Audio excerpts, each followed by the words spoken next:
ఇప్పటివరకు నా వీడియో చూస్తూ నన్ను సపోర్ట్ చేస్తూ వచ్చిన మీ అందరికీ నా నమస్కారాలు. హాయ్ ఫ్రెండ్స్, నేను మీ Mahesh and welcome to SS astrology. మనం ఈ వీడియోలో డిస్కస్ చేయబోయే టాపిక్ ఏంటంటే బుధగ్రహం 9వ స్థానంలో ఉంటే ఎటువంటి ఫలితాలు ఇస్తాడు అనే విషయాన్ని అయితే మనం చూద్దాం. ఈ బుధగ్రహం ఒక సహజంగా శుభత్వం పొందిన గ్రహం. ఇక ఈ 9వ స్థానం మనం లక్ష్మీ స్థానంగా శుభస్థానంగా తీసుకుంటాం కాబట్టి జనరల్గా ఈ కాంబినేషన్ అనేది ఎక్కువ శాతం పాజిటివ్గానే పనిచేస్తుంది. అందులోనూ మనం లగ్నాల పరంగా చూసినట్లయితే గురుపాలన లగ్నాల వారికి ఈ బుధగ్రహం ఒక పాపగ్రహం అవుతాడు కాబట్టి ఆయన కనుక ఈ విధంగా 9వ స్థానంలో ప్లేస్ అయితే కొన్ని నెగిటివ్ రిజల్ట్స్ అనేవి వస్తాయి. అలా కాకుండా శనిపాలన లగ్నాల వారికి కనుక ఈ కాంబినేషన్ కనుక చూసినట్లయితే ఆ లగ్నాల వారికి ఆయన డిఫాల్ట్గా శుభగ్రహం అవుతున్నాడు. అందులోనూ 9వ స్థానం కూడా ఒక శుభస్థానం అవుతుంది కాబట్టి ఆయన యోగకారకుడిగా ఆ స్థానంలో ఉండడం వల్ల ఎక్కువ శాతం మనకు డైరెక్ట్గా పాజిటివ్ రిజల్ట్స్ని అయితే ఇస్తాడన్నమాట. ముందుగా మనం దీనివల్ల వచ్చే పాజిటివ్ ఫలితాలు చూసిన తర్వాత నెగిటివ్ ఫలితాలు ఏంటో చూద్దాం. ఫర్ ఎగ్జాంపుల్గా ఇందాక చెప్పిన విధంగానే మీ లగ్నానికి బుధగ్రహం ఒక శుభగ్రహం అయినా లేకపోతే 9వ స్థానంలో బాగా బలంగా ఉంటూ ఎటువంటి పాపగ్రహాల ప్రభావంలో ఆయన లేకుండా కనుక ఉన్నట్లయితే అప్పుడు ఆయన ఎక్కువగా శుభ ఫలితాలను ఇస్తాడు. ముందుగా ఈ బుధగ్రహం ఏం ఇండికేట్ చేస్తాడంటే మనలో ఉన్న ఇంటెలిజెన్స్ గురించి, కమ్యూనికేషన్ స్కిల్స్ గురించి, లాజికల్ థింకింగ్ గురించి ఒక బ్యాలెన్స్ అండ్ మెచ్యూరిటీ కలిగిన ప్లానెట్గా మనం తీసుకుంటాము. ఇక ఈ 9వ స్థానం ఒక స్పిరిచువల్ హౌస్గా ఒక హైయర్ లెవెల్ ఆఫ్ నాలెడ్జ్ గురించి, హైయర్ లెవెల్ ఆఫ్ ఎడ్యుకేషన్ అవ్వచ్చు, లేకపోతే భాగ్యస్థానంగా ఒక అదృష్టాన్ని ఇండికేట్ చేస్తుంది, పితృస్థానంగా కూడా చెప్తాము. ఇటువంటి స్థానంలో ఈ బుధుడు శుభుడుగా ఉన్నాడు కాబట్టి దీనివల్ల ఈ బుధుడు మనలో 100% ఒక మంచి ఇంటెలిజెన్స్ అండ్ కమ్యూనికేషన్ స్కిల్స్ని ఇచ్చేదానికి అవకాశాలు ఉంటాయి అన్నమాట. ఇందాక చెప్పిన విధంగా ఈ 9వ స్థానం అనేది higher level of knowledge and లెర్నింగ్ని కూడా ఇండికేట్ చేస్తుంది కాబట్టి ఈ పర్సన్స్ అనేవాళ్ళు అదేవిధంగా ప్రతి విషయాన్ని, కొత్త విషయాన్ని నేర్చుకోవడానికి బాగా ఇష్టపడుతూ ఉంటారు. అదొక సైంటిఫికల్గా ఒక సబ్జెక్ట్ గురించి అవ్వచ్చు, లేకపోతే వాళ్ళ రిలీజన్కి సంబంధించిన విషయాలు అవ్వచ్చు. అటువంటి విషయాలు వీళ్ళు నేర్చుకోవడం కాకుండా వీరికి ఉన్న కమ్యూనికేషన్ స్కిల్స్ ఆ ఇన్ఫర్మేషన్ వీళ్ళు ఒక గురువులాగా ఎదుటి వారికి కానీ సమాజానికి కానీ చెప్పడం కానీ ఈ విధంగా టీచర్స్గా కానీ రైటర్స్గా కానీ ఈ 9వ స్థానం అనేది ధర్మాన్ని ఇండికేట్ చేస్తుంది కాబట్టి ఒక్కొక్కసారి లాయర్గా కూడా ఈ కాంబినేషన్ అనేది మంచిగా పనిచేస్తుంది.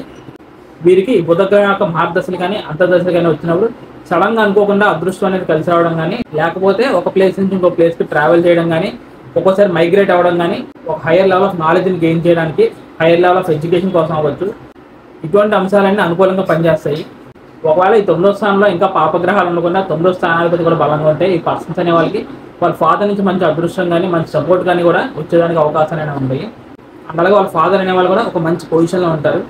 ఇప్పుడు అలా కాకుండా ఈ 9వ స్థానంలో ఉన్న బుధగ్రహం మన లగ్నానికి పాపగ్రహం అయినా, లేకపోతే 9వ స్థానంలో ఏదైనా బలహీనంగా ఉండి మీ లగ్నానికి పాపగ్రహాల ప్రభావంలో ఆయన కనుక ఉన్నట్లయితే అప్పుడు ఆయన 9వ స్థానానికి సంబంధించిన విషయాల్లో నెగిటివ్గా పనిచేయడం జరుగుతుంది. దీనివల్ల ఏమవుతుందంటే ఈ పర్సన్స్ అనే వాళ్ళకి ప్రతి విషయం నాకు తెలిసినంత ఎవరికి తెలియదు అనే ఒక ఓవర్ కాన్ఫిడెన్స్ అవ్వచ్చు, ఒక ఈగో అవ్వచ్చు. ప్రధానంగా వీరికి బుధగ్రహం దశల్లో వీరికి అదృష్టం అనేది ఏమాత్రం కలిసి రాకపోవచ్చు. వచ్చిన అదృష్టాన్ని కూడా వీటి చేతులారా చేయదాల్చుకోవడం కానీ ఇటువంటి నెగిటివ్ విషయాలు అనేవి జరుగుతాయి.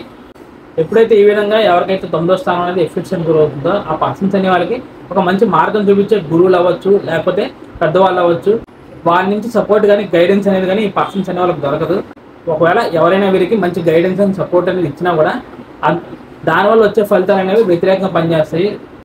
దానివల్ల ఏమవుతుందంటే వీరికి గురువుల మీద నమ్మకం అనేది పోతుంది. సో ఏ డెసిషన్ అయినా వీళ్ళు ఇండిపెండెంట్గా స్వతంత్రంగా తీసుకోవడానికి ప్రయత్నం చేస్తూ ఉంటారు. సో దాని ద్వారా ఏమవుతుందంటే అక్కడ 9వ స్థానంలో బుధగ్రహం నెగిటివ్గా ఉన్నాడు. ఆయన ఒక సప్తమ దృష్టి అనేది అక్కడ తృతీయ స్థానం మీద ఉంటుంది. ఈ తృతీయ స్థానం అనేది మనకుండే self efforts and hard work గురించి ఇండికేట్ చేస్తుంది కాబట్టి ఆ విధంగా తీసుకున్న నిర్ణయాల వల్ల ఈ పర్సన్స్ అనే వాళ్ళ తర్వాత ప్రాబ్లమ్స్ అండ్ ఇష్యూస్ని ఫేస్ చేస్తారు. ఇక్కడ వచ్చిన సమస్య ఏంటంటే వీరికి డిఫాల్ట్గా మంచి తెలివితేటలు అండ్ అలాగే నాలెడ్జ్ అనేది ఉన్నప్పటికీ అనుకోని కారణాల వల్ల అవ్వచ్చు, లేకపోతే అదృష్టం కలిసి రాకపోవడం వల్ల అవ్వచ్చు, వీళ్ళు అనుకున్న స్థానానికి వీళ్ళు రీచ్ అవ్వలేరు అన్నమాట. ఈ కాన్సెప్ట్ అనేది మీకు ఇంకా ఫర్దర్గా అర్థం అవ్వడానికి ఒక ఎగ్జాంపుల్ తీసుకుని నేను డిస్కస్ చేస్తాను. సో వృషభ లగ్నాన్ని తీసుకున్నాము. 9లో బుధుడు అంటే మకరంలో బుధుడు,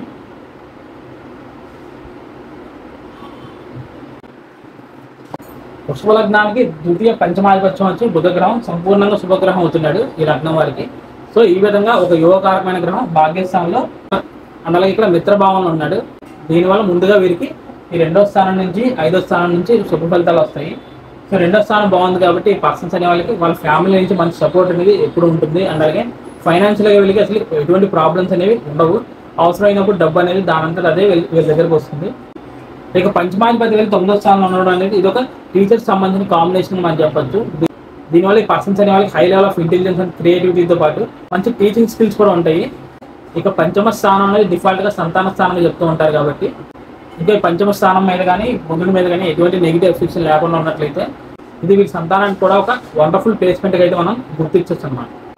కానీ ఇక్కడ ఇంకా మనం చూడాల్సిన విషయం ఏంటంటే ఈ బుధగ్రహం ఒంటరిగా ఉన్నాడు కాబట్టి శుభగ్రహంగా పనిచేస్తాడు. ఇప్పుడు అలా కాకుండా నేను ఒక వక్రించిన లేకపోతే లగ్నానికి పాపగ్రహాలైన కుజుడు కానీ లేకపోతే కేతు కానీ ఆ గ్రహాల ప్రభావంలో ఈ బుధగ్రహం ఉంటే ఏమవుతుందంటే అప్పుడు ఈ గ్రహానికి పాపత్వం అనేది వచ్చి పాజిటివ్గా పనిచేయాల్సిన బుధుడు నెగిటివ్గా పనిచేస్తూ ఉంటాడు. దీనివల్ల ఈ పర్సన్స్ అనే వాళ్ళకి ఈ 2వ స్థానానికి సంబంధించిన విషయాల పట్ల 5వ స్థానానికి సంబంధించిన విషయాల పట్ల ప్రాబ్లమ్స్ అండ్ ఇష్యూస్ని వీళ్ళు ఫేస్ చేస్తూ ఉంటారు అన్నమాట. ఓన్లీ కుజకేతు గ్రహాలు మాత్రమే కాదు, గురుగ్రహం కూడా ఈ లగ్నాల వారికి పాపగ్రహం అవుతున్నాడు.